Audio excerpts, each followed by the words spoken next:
बच्चों, कैसे हैं आप सभी। मैं आशा करती हूँ आप सभी लोग स्वस्थ एवं प्रसन्न होंगे।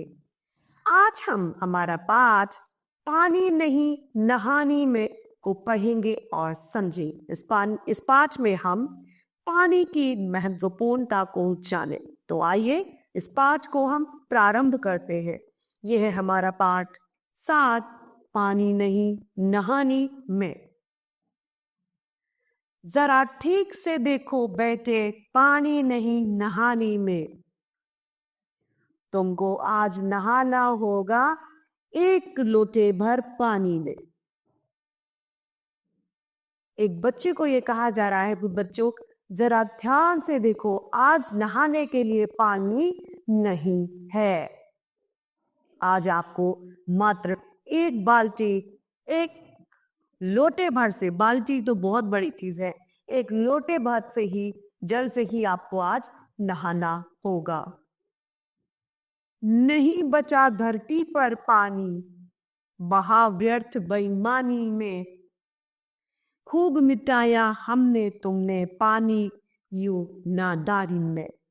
बच्चों, ये कह रहा है कि धरती पर अब पानी ही नहीं बचा धरती पर पानी ही नहीं है पृथ्वी पे, क्योंकि हम लोगों ने पानी का इतना ज्यादा दुरुपयोग किया है, या पानी बचा ही नहीं है।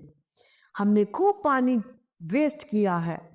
खूब मिटाया हमने तुमने पानी यूं नादानी में। हम ना समझते, हम पानी की कीमत को, उसकी उपयोगिता को नहीं समझ पाए, इसीलिए हम लोगों ने अब पानी पूर्णतः बर्बाद कर दिया है। 20 बाल्टी पानी सिर पर डाला भरी जवानी में। पानी को जी भर के फेंका बिना विचारे नाली में। जब हम शुरुआत के दिनों में हमने क्या किया, 20 बाल्टी पानी से नहाए हैं। हम लोग स्विमिंग पूल में नहाते हैं, बच्चों को बाथिंग टब, नहाने वाला जो टब होता है उसमें पानी भर के देते हैं। क्या होता है उस पानी का? उन सभी पानी का दुरुपयोग हो रहा है। क्यों? क्योंकि उस पानी का कोई यूज ही नहीं। आपने उसे निकाला, टब में बैठ गए, वो पानी गंदा हो गया, आपने उसे पानी को नाली में बहा दिया। ये गलत है। जल ही जीवन है। हमें जल का सदुपयोग करना चाहिए, उसका संरक्षण करना चाहिए। धरती पर जब पानी नहीं होगा तो एक बहुत बड़ी समस्या हमारे सामने आ जाएगी। वैसे भी पानी आप देखिए आजकल बोतल में बिकता है। क्यों? क्योंकि पानी की धीरे धीरे कमी बढ़ती जा रही है। हमने अपनी जवानी में भर भर पानी फेंका है बिना विचार किए नाली में। हमने कुछ सोचा समझा नहीं कि ये जल कीमती जल है, हम इसे फेंके या ना फेंके। ढेर ढेर पानी मिलता था सबको कौड़ी कानी में। अब तो पानी मोल बिक रहा, पैसा बहता पानी में। पहले बहुत सारा पानी मिल जाया करता था कहीं भी, लेकिन अब तो पानी मोल बिक रहा है, पानी पैसों से खरीदा जा रहा है। तो अब क्या हो रहा है, पैसा जो है वो तो पानी में बह रहा है, क्योंकि जब आप पानी खरीदेंगे तो आपको पैसा भी देना पड़ेगा ना, तभी तो हम पानी खरीद पाएंगे। तो इसीलिए कवि कह रहा है कि अब जो पैसा है वह पानी में बह रहा है, अर्थात पानी के लिए हमें पैसा खर्च करना पड़ रहा है। कितना घटा चुके हैं हम अपनी मनमानी ने। नहीं जबलपुर में है पानी, नहीं अब बड़वानी में। हम कितना घटा चुके हैं अपनी मनमानी की वजह से। हम कितने कम नीचे आ गए हैं अपनी मनमानी की वजह से। हम किसी की बात नहीं मानते। जगह जगह वो लगाया जाता है जल ही जीवन है, जल का संरक्षण करें, लेकिन कोई इस बात का ध्यान नहीं देता।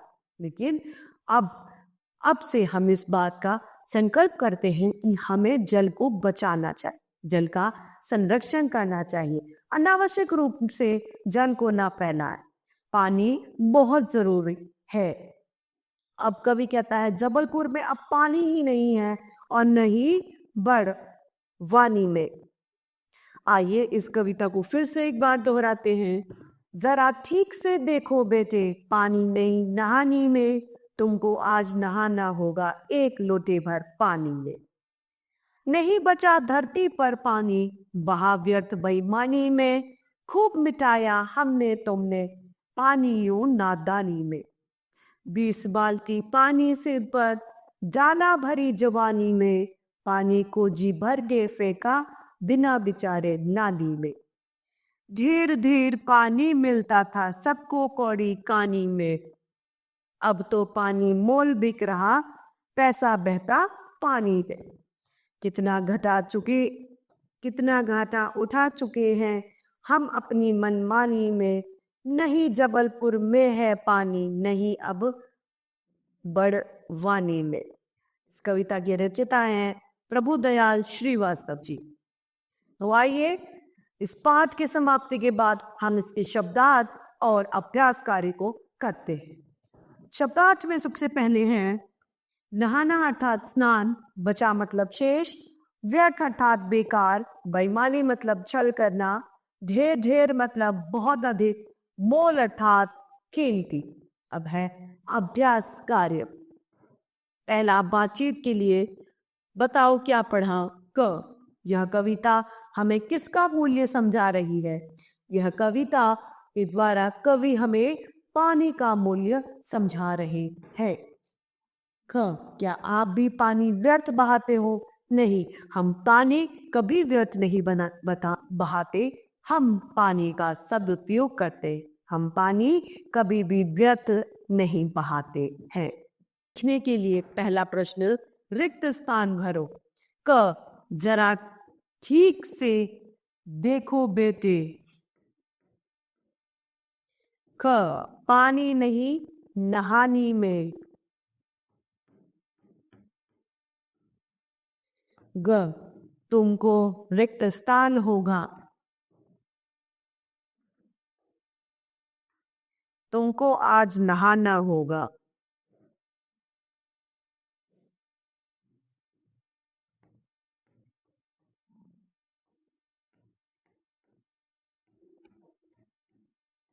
नहाना होगा एक लोटे पानी में। प्रश्न दूसरा, निम्नलिखित प्रश्नों के उत्तर दीजिए। क, इस कविता की रचना किसने की है। इस कविता की रचना कवि प्रभुदयाल श्रीवास्तव ने की है। किसने की। प्रभुदयाल श्रीवास्तव ने। ख, इस कविता से आपने क्या सीखा। इस कविता से हमने सीखा, इस कविता से हमें सीख मिलती है कि हमें जल का संरक्षण करना चाहिए, हमें जल का फिजूल खर्च रोकना चाहिए और जल के उपयोग को समझना चाहिए। ग, यदि आप स्कूल जा रहे हैं तो रास्ते में कोई नल चला हुआ हो तो आप क्या करेंगे। हम उस नल को बंद करेंगे ताकि पानी को बचाया जा सके। कौड़ी कहानी से क्या तात्पर्य है। कौड़ी कहानी का मतलब होता है नाम मात्र का। अब है बहुविकल्पीय प्रश्न, जिसमें सही उत्तर के सामने हमें सही का चिन्ह लगाना है। पहला, हमें कैसे नहाना चाहिए। नल चलाकर, बाल्टी भरकर या नदी पे। हमें बाल्टी भरकर नहाना चाहिए ताकि पानी अधिक ना लगे। दूसरा, नदी में नादानी में कितनी बाल्टी पानी सिर पर डाला है। 1, 2, 10। तीसरा, अब पानी कहाँ पर नहीं है। प्रतापपुर, जोधपुर या जबलपुर। चौथा, ढेर ढेर पानी कैसे मिलता था। कौड़ी कहानी में, बिना मोल के या स्वयं ही बिना मोल के। शब्दों का खेल में पहला है लिंग बदलो। बेटे का बेटी, बेईमानी का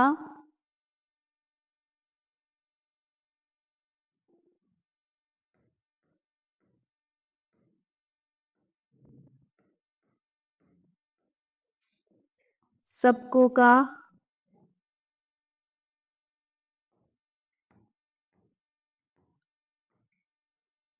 बेचारी बेचारा।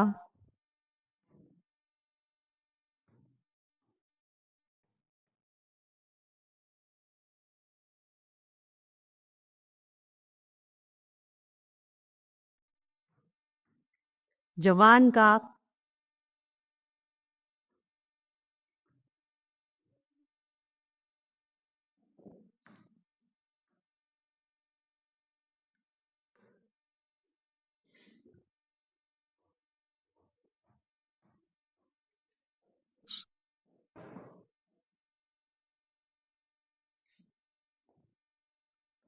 वाक्यों के लिए एक शब्द लिखना है। प्रतिदिन होने वाला, दैनिक,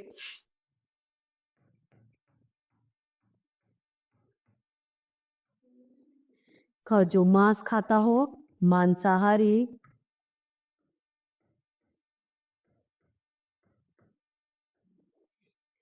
जो दिखाई ना दे, अदृश्य,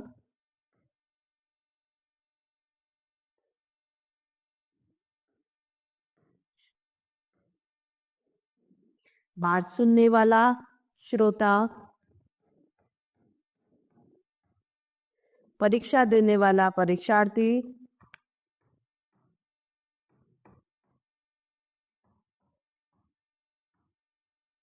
लिखने वाला, लेखक।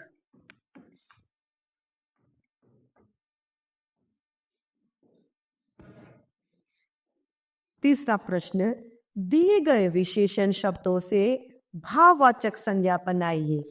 अच्छा का, अच्छाई,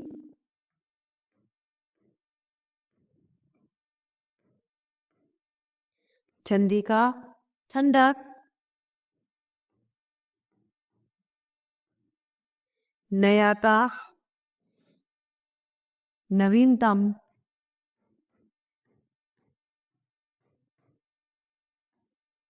सफल का, सफलता।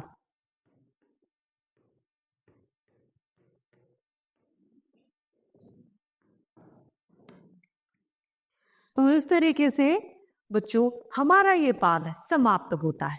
मैं आशा करती हूँ आप सभी लोगों को यह पाठ भली भांति रूप से समझ में आया होगा।